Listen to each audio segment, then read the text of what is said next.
Nhà đời Việt Nam xin kính chào quý vị khán giả.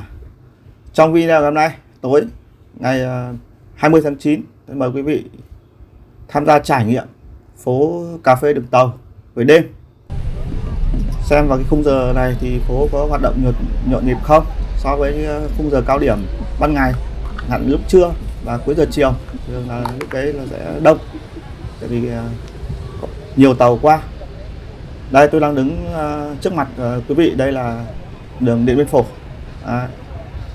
Phía trước hướng về ga Long Biên, còn phía sau đây đằng sau thì hướng về ga Hàng Cỏ.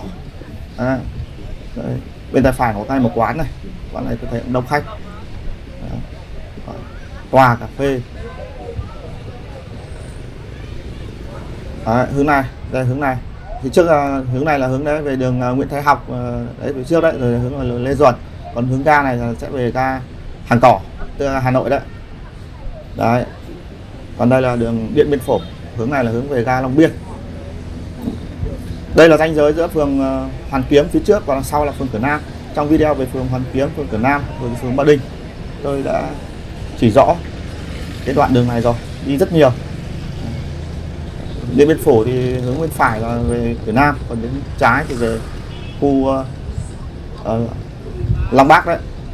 Đây, ở bên trái bên kia có một con đường là đường Tôn Thất Thiệp, ranh giới giữa phường Hoàn Kiếm và phường Ba Đình.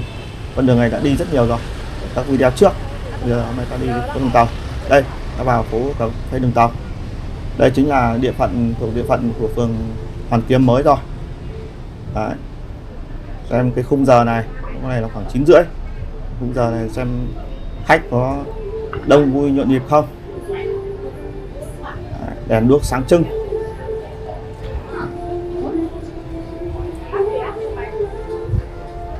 Đây, ga hướng này là đi ga Long Biên, Yên Viên, rồi từ đấy sẽ có những cái tuyến đi đường sắt đi Đồng Đăng, Lạng Sơn đấy, rồi đi Hải Phòng, đi Lào Cai, thậm chí Yên Viên có đường sắt Yên Viên Hạ Long, còn đường kép có đường kép, rồi đến cảng đấy, cảng Hạ Long đấy, cảng Cái Lân đấy. Đấy, vẫn rất đông. Tôi thấy đa phần là khách phương Tây, nước phương Tây đấy, có cả Ấn Độ. Đấy. Trong thời gian gần đây thì du khách Ấn Độ sang Việt Nam cũng rất là nhiều. Còn phố này thì tất nhiên là có khách ở châu Á, nhưng mà có vẻ ít hơn. Đấy. Nói chung nhìn các quán thì quán nào cũng thấy cũng đông khách. Đấy.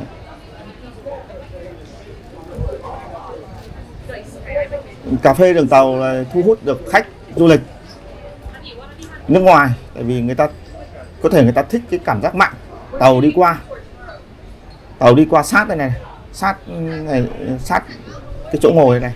Đấy, quý vị thấy là trong video có vài video đấy, có trường hợp là khách lùa ghế vào trong, cái ghế cuốn vào trong gầm tàu ấy, cũng là khá là nguy hiểm, nhưng có thể là người ta thích mạo hiểm.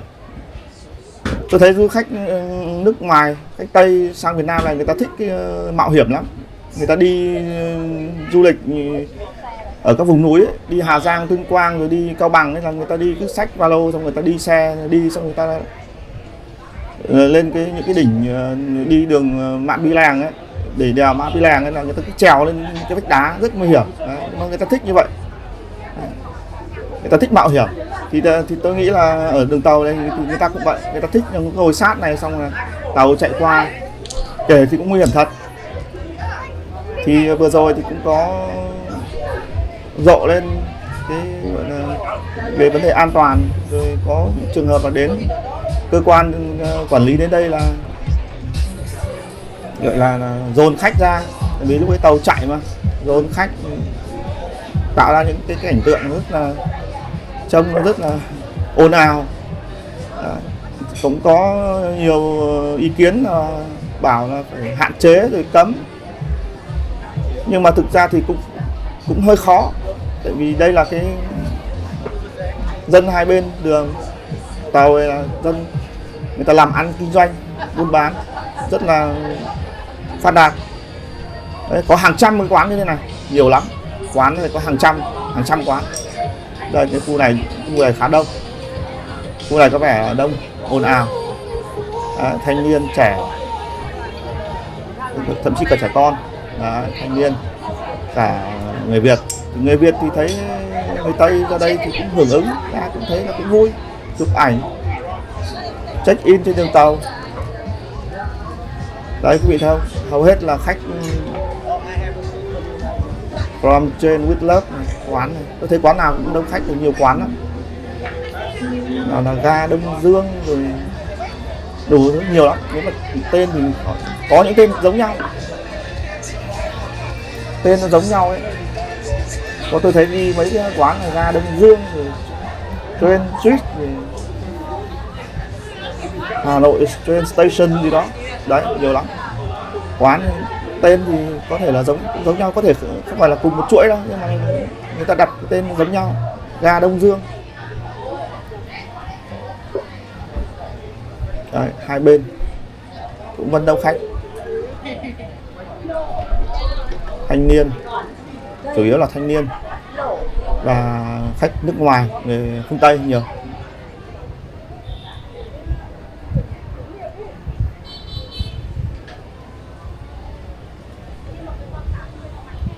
Đây là một điểm là thu hút rất nhiều khách du lịch nước ngoài đến Hà Nội. Hà Nội thì tất nhiên ngoài cái điểm cà phê đường tàu này ra thì có rất nhiều cái địa điểm khác. Đây là một cái điểm thấy là rất là đông khách. Đi buổi sáng đã đi bên ban ngày đông, lúc trưa hoặc là cuối giờ chiều đông lắm. Qua những cái phố này tắc đường đây, đường Trần Phú này. Đấy, đường Trần Phú này. Kia bên tay trái quý vị đấy là đường một chiều, đường Lý Nam Đế đấy, từ Phan Đình Phùng đổ về đấy. Đấy. Bên tay phải đường Trần Phú thì lại ra cái khu đường Chu Văn An, đi về Chu Văn An, Nguyễn Tri Phương. Đấy, gặp những các đường đấy. Còn bên phải này thì lại ra Hàng Bông, rồi ra phố gọi là Hà Trung đấy, ngoại tệ đấy. Những con đường này trong những video về phường Hoàn Kiếm, phường Cửa Nam rồi phường Ba Đình tôi đã đi qua rồi, đi hết rồi. Đấy, ga Đông Dương, đấy, lại quán cà phê ga Đông Dương. Đấy, tiếp tục. Bên tay phải quý vị là cho chéo bên phải là đường Phùng Hưng nhé. Mình đi cái đường tàu này là đằng sau đường Phùng Hưng đấy. Đấy, ga Đông Dương, quán này to, đông khách. Khách nước ngoài rất nhiều. Cái đoạn này, cái khu vực quanh cái đường Trần Phú này là thấy được rất đông khách cả hai bên. Đi có video trước đấy, đi đường Trần Phú mà đến đây mà lúc ấy lúc điểm khoảng 4 giờ đấy mà đi mà tắc đường mà. Có video về phường Ba Đình, Hoàn Kiếm đấy, quý vị có thể xem. Đây là địa phận, vẫn là địa phận của phường Hoàn Kiếm nhé. Phố đường tàu này phần địa phận phường Hoàn Kiếm rồi. Đấy. Đó. Khách ở nước ngoài, cả trẻ con ra. Khi mà tàu chạy qua thì là có nhân viên, người ta có thể là một vài nhân viên người ta ra, người ta quản lý nhắc nhở. Nhưng mà du khách là người ta cứ đưa sát đường tàu này, người ta cho tàu chạy, nhìn tàu chạy mà nhìn cái bánh xe lửa cũng ớn. Thực ra đối với người lớn thì tôi nghĩ là không sao đâu, chỉ có đối với, nhưng mà có trẻ con ấy, thì phải quản lý thật chặt. Tất nhiên là trẻ con mà đi đây thì phải có bố mẹ đi cùng rồi, chứ không thể, nhưng mà cũng rất phải cẩn thận. Đấy, xe máy vào được. Hay chưa? Xe máy đi được. Người không dám đi xe máy vào, với độ cho nó thoải mái. Đấy, các quán này.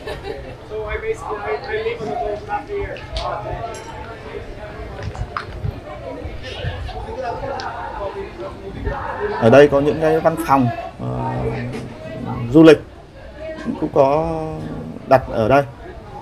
Các tour đi các địa phương ngoài Bắc, miền Trung có hết. khách Tây người ta ở khu này cũng nhiều. Nhân tiện cà phê đường tàu, xong người ta tìm hiểu các tour du lịch. Người Tây là người ta sang đây là khách, người ta thích là tour du lịch kiểu dạng như là tự do ấy. Người ta thuê xe máy, sau là người ta đi. Đấy, chẳng hạn như ở trên khu phố cổ ấy có dịch vụ cho thuê xe máy phát triển lắm. Bây giờ có bản đồ Google Maps rồi, chỉ cần mỗi cái xe máy thôi, cứ thế mà đi thôi chứ cần gì đâu. Đấy, cà phê Vân, các loại quán, có hàng trăm quán, nhiều lắm. Đấy, quán cà phê, quán bia, uống bia, cà phê, đồ uống. Nói chung giá cả đây thì cũng không đắt đâu, vừa phải thôi, phải chăng thôi, không đắt đỏ gì đâu. Đấy, ban ngày thì đi qua những quận Hoàn Kiếm, Ba Đình quay, cũng trải nghiệm ban ngày rồi. Uống cà phê là những con trưa và hôm nay thì lên thưởng thức cà phê buổi tối. Nhân tiện thì quay để quý vị trải nghiệm xem buổi tối nó thế nào. Buổi tối là chỉ ít tàu, hình như có một chuyến là khoảng hơn 10 giờ ấy. Có tàu qua hơn 10 giờ thì phải. Đấy, ra đây là ta nhìn thấy đường bên phải là đường Phùng Hưng rồi đấy, ở dưới đấy. Tại vì ở lúc vừa đi qua thì là vướng nhà của dân ở phía trước. Đấy, có nhà. Đến đoạn này thì không có nhà nữa, chỉ có nhà bên kia đường thôi. Đấy, thì nhìn thấy đường Phùng Hưng rồi đấy. Đấy. Đoạn này ở dưới này thì nó có vẻ là yên tĩnh hơn đoạn trước. Đoạn trước thì gọi là nhộn nhịp hơn. Đoạn này thì ít nhạc nhẽo hơn, tĩnh hơn, và cũng có vẻ vắng hơn ở cái đoạn trước. Đoạn này chắc là chỉ những người là có thể là trung tuổi hơn, người ta thích thì nó yên hơn một chút.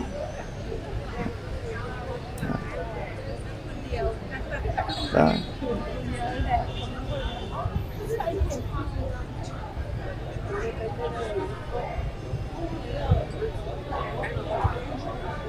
Đấy, tay phải quý vị là ở dưới là đường Nguyễn Văn Tố đấy, đường Nguyễn Văn Tố ra với Phùng Hưng, đi vào trong khu phố cổ đấy.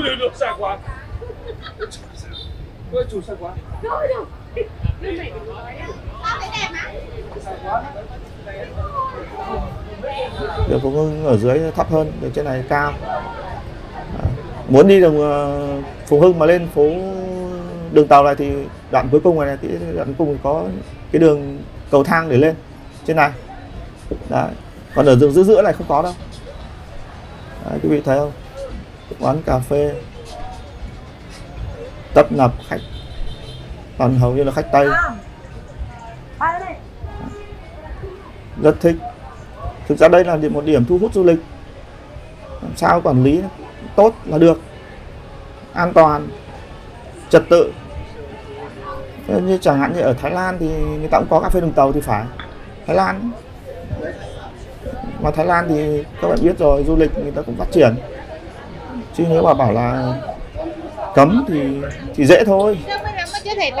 Cấm thì ai chẳng cấm được, nhưng mà làm sao mà để nó phát triển được cái du lịch mà vẫn đảm bảo vẫn an toàn. Đấy, thì mới là khó. Chứ cấm thì ra một cái quyết định rồi cán bộ đến thì lập biên bản này nọ thì nó vắng ngay. Có một dạo là cũng thế đấy, cũng vắng. Sau đó thì lại hoạt động trở lại. Đấy, du khách rất đông. Làm sao để đảm bảo an toàn tối đa. Đây là cái cầu thang xuống này thì tôi quay lại. Đây, đi đó nó một đoạn cuối. Đấy, nó chỉ đến một đoạn nữa là hết cà phê đường tàu. Dưới này thì có vẻ là yên tĩnh hơn, vắng vẻ hơn một chút. Đấy, bên tay phải đường Phùng Hưng, dưới là quán nhậu. Đấy, quý vị ạ, quán nhậu. Ở trên quán cà phê nhẹ nhẹ, quán bia thôi. Ở trên này bia thì uống nhẹ nhẹ thôi chứ không có đồ nhậu. Ở dưới thì là quán nhậu nhiều lắm. Phùng Hưng này Đây hướng này Phùng Hưng là một chiều hướng ra gầm cầu đấy, ra đường gầm cầu. Phùng Hưng này có 2 đường Phùng Hưng, đi ra đến đường Lê Văn Linh thì lại có một Phùng Hưng gọi là phố Hưng nhỏ. Lê Văn Linh cắt này xong rồi từ phố người sang Lê Văn Linh, xong lại đi một đường Phùng Hưng nhỏ để ra Phan Đình Phùng. Còn Phùng Hưng lớn thì ra gầm cầu, phố gầm cầu ấy, hàng cót đấy. Đấy đến đây thôi, đến chỗ này thôi. Quý vị nhìn bên kia đường là đường Nguyễn Quang Bích đấy. Đường Nguyễn Quang Bích cũng vào khu gọi là cũng ra đường Nguyễn Văn Tố cả thôi, vào khu phố cổ đấy thôi. Đấy, đâm cắt với đường Phùng Hưng đấy. Cà phê đường tàu phố này thì từ đoạn Điện Biên Phủ cho đến Phùng Hưng đây. Phùng Hưng cái đoạn mà mình nhìn bên kia đường Phùng Hưng là đường Nguyễn Quang Bích đấy, là đây là gần như là phố dài. Cái này tính ra dài thì nó cũng đâu đó nửa cây thôi, nửa cây số thôi, khoảng đấy thôi. Đấy, nửa cây một hơn tí thôi. Rất đông. Nói chung là phố này tôi thấy là đông vui nhộn nhịp, cũng rất hay.